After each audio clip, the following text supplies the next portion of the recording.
Hello everyone, welcome to this UPSC Foundation course.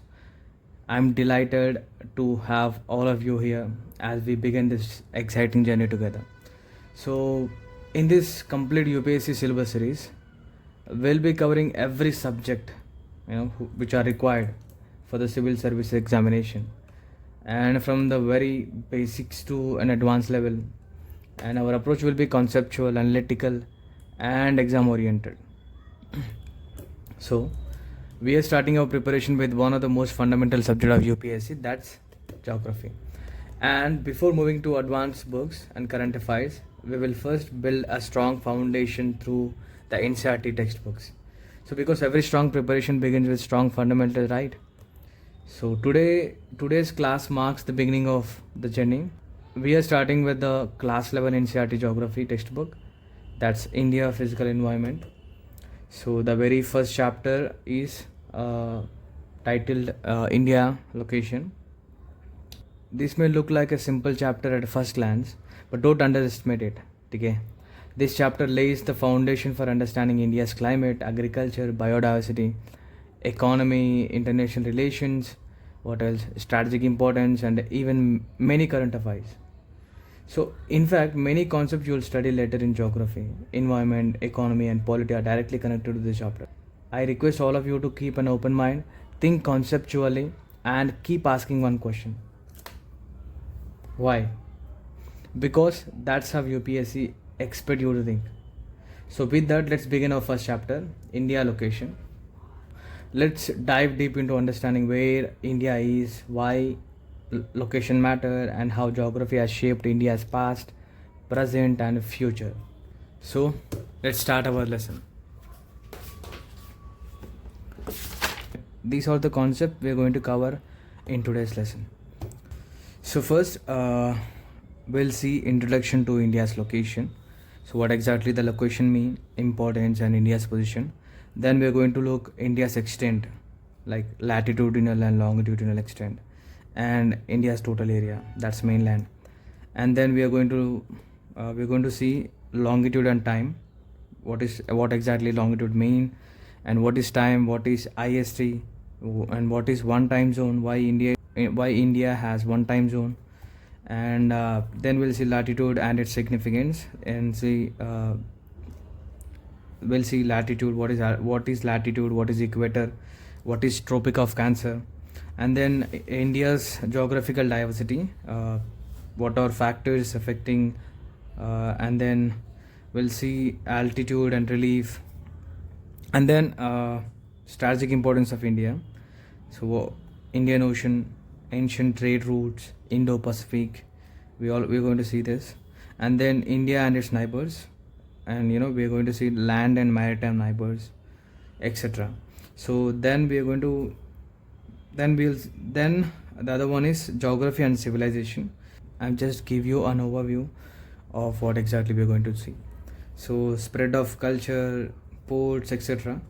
These are the outcomes that you are going to expect. Why India's location is unique, and how latitude and longitude influence climate and time. Okay. Then why India has diverse climate, vegetation, and agriculture, what are the reasons for that, and why India is strategically important for world politics, that's geopolitics. And then how geography shapes history, economy, environment, and international relations. And then how to approach geography from a UPSC perspective. So we're going to see this in the chapter. So let's decode the chapter.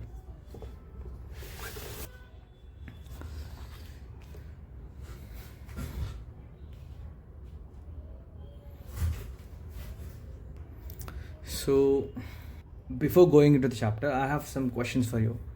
Why does India's location matter? There are some questions you need to answer. So have you ever wondered why India became one of the world's oldest civilizations? What are the reasons for that? I'll say rivers, because we have many rivers. Then we have agriculture. then culture, we have religion. We're not confirming right now, we're just thinking that these are the reasons why India is one of the oldest civilizations in the world. So these are the reasons why India is the world's oldest civilization. So the other question, why did so many invaders come to India? So we'll get answers like, for gold. In the ancient time, gold is very famous, and for wealth creation, and then resources. India is a very resource abundant, and what else? Population and trade. What else?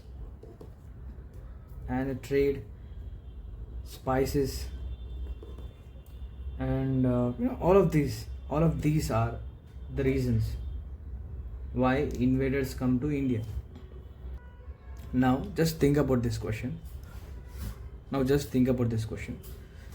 Suppose India was located near Antarctica, so would our climate remain the same?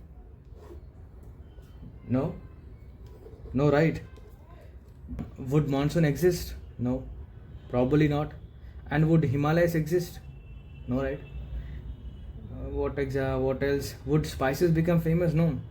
So we are going to understand how location shapes the destiny. Okay. So there are multiple reasons behind that. Okay. So location is the factor. Okay. So how this location shapes the destiny of a nation. Alright.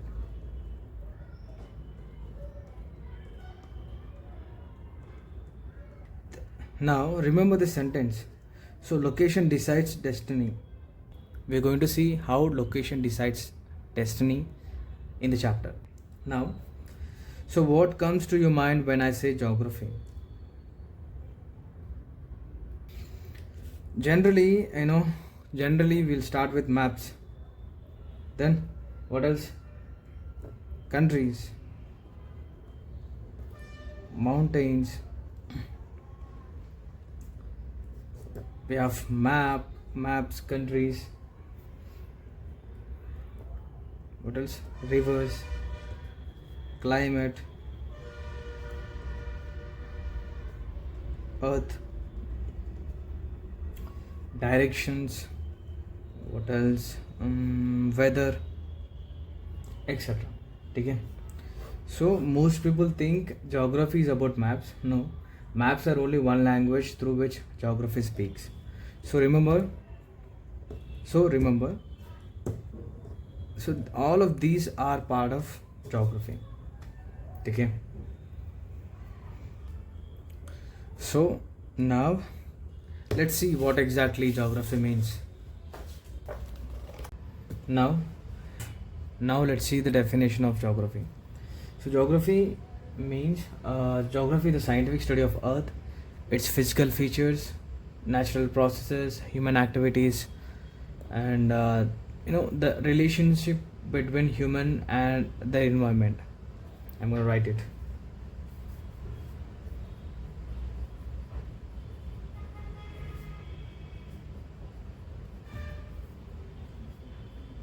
Geography is the scientific study of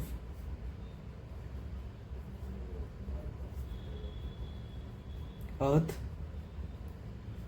and its physical features,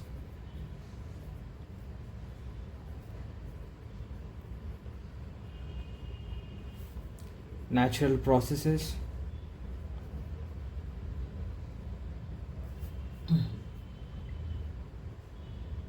and human activities,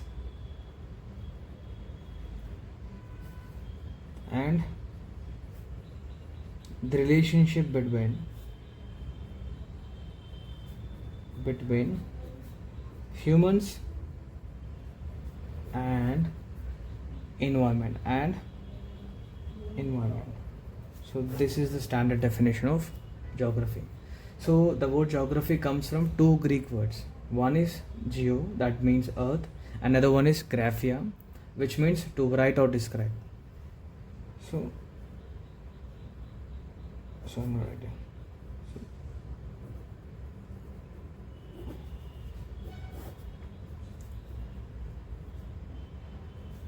Geo means earth.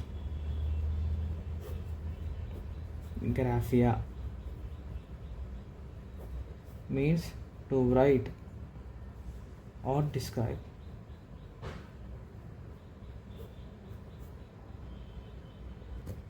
So geography literally means description of earth. We can simply write description of earth.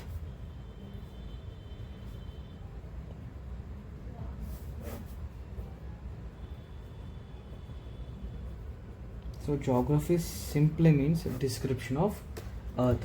So modern geography goes far beyond merely describing the earth.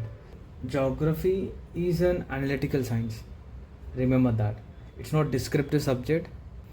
So geography helps us understand the interaction between nature and human or human society. Okay. So generally, I'll tell some examples. Why does Kerala grow spices and Punjab grows wheat? And why earthquake common in Japan? Why Singapore is a major trading hub despite its very small size, right? So why is India called the monsoon country? So all these questions are answered through geography. So yeah, let's see the branches of geography.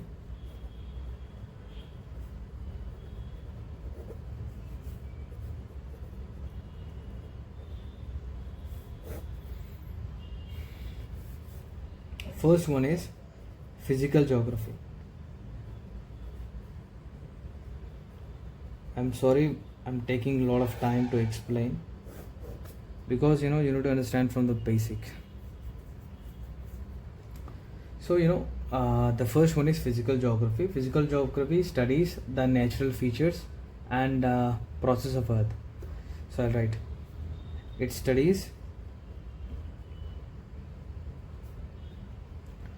the natural features and processes, okay, and processes of the earth. So this is so it's called physical geography. So it includes mountains, rivers, oceans, climate. Okay, I'll write here. Mountains, rivers, oceans, climate, weather, and what else? Volcanoes, earthquakes,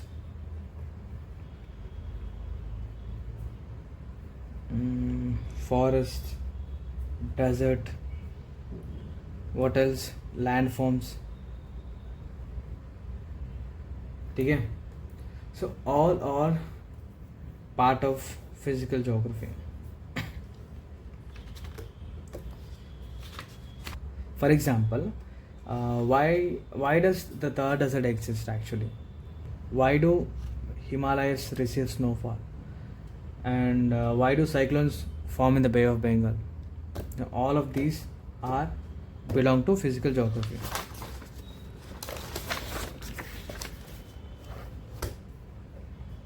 Now let's see the second branch, that's human geography.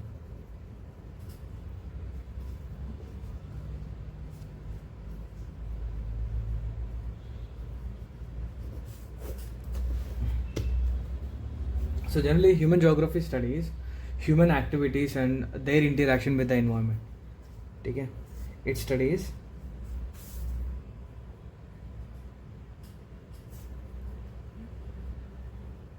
human activities and their interactions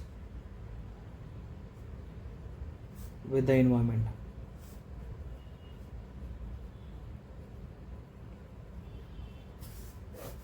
Okay, So human geography studies human activities and their interactions with the environment. It includes population. It includes population, settlements, and agriculture. We have what else? Industries, and then we have transport, trade, and culture. What else? And urbanization. So all are part of human geography. For example, so why are Mumbai and Chennai located, near the sea? Why is Delhi densely populated? Or why do IT industries concentrate in Bangalore only? So these belong to human geography. Okay. So our chapter, primarily belongs to physical geography, but it also lays the foundation for human geography. Okay. Now, India's location influences climate, agriculture, trade, transportation, security, international relations, economic development. So therefore, the chapter connects both branches. Now, location. So location. Now let's see what exactly location means. Location refers to the exact position or a place where an object, a region or country exists on Earth's surface. So every place on the Earth has a unique location. India also has a geographical address, and this chapter teaches us that address. Now we'll take an example. Consider Singapore. It is very small country with limited land and almost no major natural resources. Yet it is one of the world's richest nations. One major reason is its strategic location along one of the busiest maritime trade routes in the world. And location created opportunity. Now consider India. India is located at the center of the Indian Ocean, connecting East Asia, Southeast Asia, West Asia, Africa, and Europe. This has made India a key player in the global trade, maritime security and international relations, etc. So, location creates opportunities, and we have discussed Singapore. Now, let's see types of locations.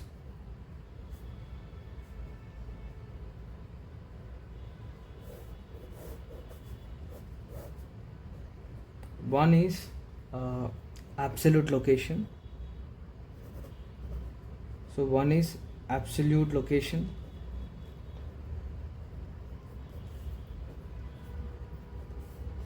The other one is relative location.